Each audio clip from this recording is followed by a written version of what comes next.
Assalamualaikum warahmatullahi wabarakatuh. Kami dari kelompok 2 kelas PGMI 5C akan menyampaikan hasil diskusi kami dengan tema karakteristik dan prinsip pembelajaran tematik mata kuliah pembelajaran tematik integratif. Di sini kami beranggotakan 1.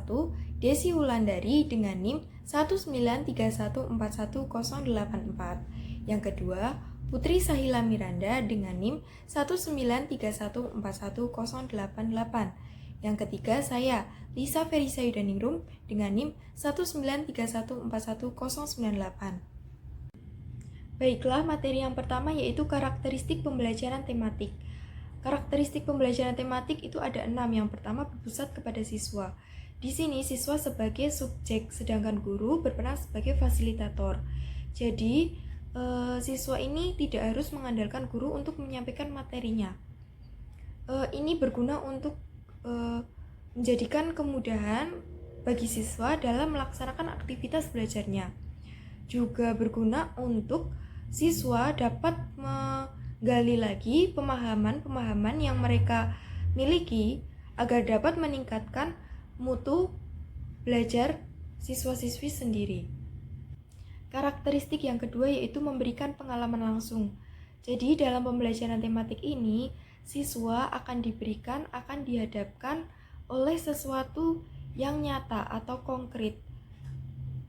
Ini guna sebagai dasar untuk memahami pengetahuan yang abstrak. Karakteristik yang ketiga yaitu pemisahan mata pelajaran tidak begitu jelas. Jadi di dalam pembelajaran tematik ini, mata pelajaran satu dengan yang lainnya itu pemisahannya tidak begitu jelas. Jadi pembelajaran tematik ini menyajikan tema-tema yang berhubungan dengan kehidupan siswa-siswi sehari-hari. Karakteristik yang keempat yaitu menyajikan konsep dari berbagai mata pelajaran. Di dalam pembelajaran tematik ini disajikan konsep dari berbagai mata pelajaran. Jadi harapannya siswa dapat memahami konsep-konsep secara utuh guna untuk melatih siswa dalam memecahkan masalah. Karakteristik yang kelima yaitu bersifat fleksibel atau luas. Pembelajaran tematik ini dalam pembelajarannya itu bisa membahas dengan cara mengaitkan atau menghubungkan mata pelajaran satu dengan mata pelajaran yang lainnya, atau bisa juga mengaitkan mata pelajaran dengan kehidupan atau lingkungan siswa-siswi di sekitarnya, seperti itu. Dan karakteristik yang terakhir yaitu hasil pembelajaran sesuai dengan minat dan kebutuhan siswa. Jadi di sini siswa diberi kesempatan untuk memaksimalkan atau mengoptimalkan dari bakat-bakat atau potensi-potensi yang masing-masing siswa miliki. Baik, sebelumnya bismillahirrahmanirrahim. Di sini saya Desi Wulandari NIM 193141084 akan melanjutkan materi yaitu prinsip dari pembelajaran tematik. Apa saja sih prinsip dari pembelajaran tematik tersebut? Di sini saya akan menyebutkan beberapa di antaranya, yaitu yang pertama, prinsip pembelajaran tematik yaitu bersifat konstekstual. Lalu yang kedua, sebagai pemersatu beberapa bahan ajar. Lalu yang ketiga adalah menggunakan prinsip belajar sambil bermain atau dikenal dengan istilah joyful learning. Lalu yang keempat adalah memberikan pengalaman secara langsung kepada peserta didik. Yang kelima, menanamkan konsep dari berbagai bahan ajar ke dalam suatu proses pembelajaran tertentu. Lalu yang keenam adalah pembelajaran tematik itu mengalami kesulitan memisahkan atau membedakan antara pelajaran satu dengan yang lain.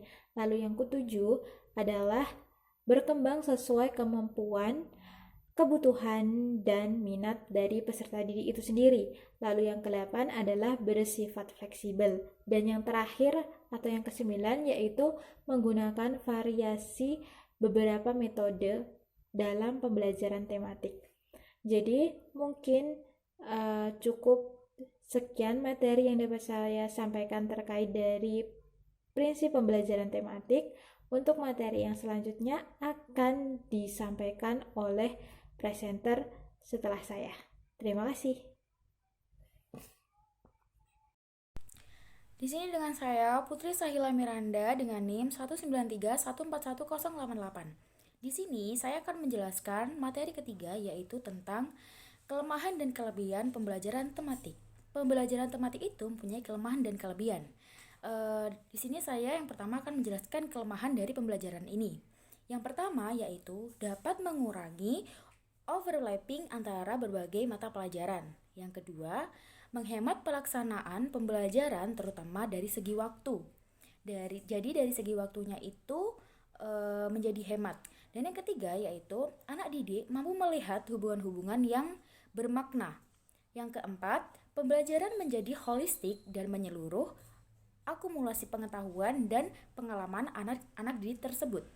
Yang kelima yaitu keterkaitan antara satu mata pelajaran dengan lainnya akan menguatkan konsep yang telah dikuasai oleh anak didik.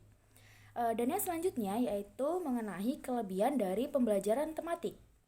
Yang pertama, pembelajaran itu menjadi lebih kompleks dan menuntut guru untuk mempersiapkan diri sedemikian rupa.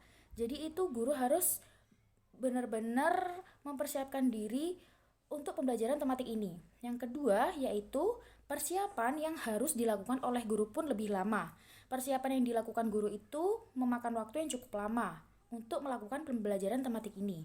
Dan yang terakhir yaitu menuntut penyediaan alat, bahan, sarana, dan prasarana.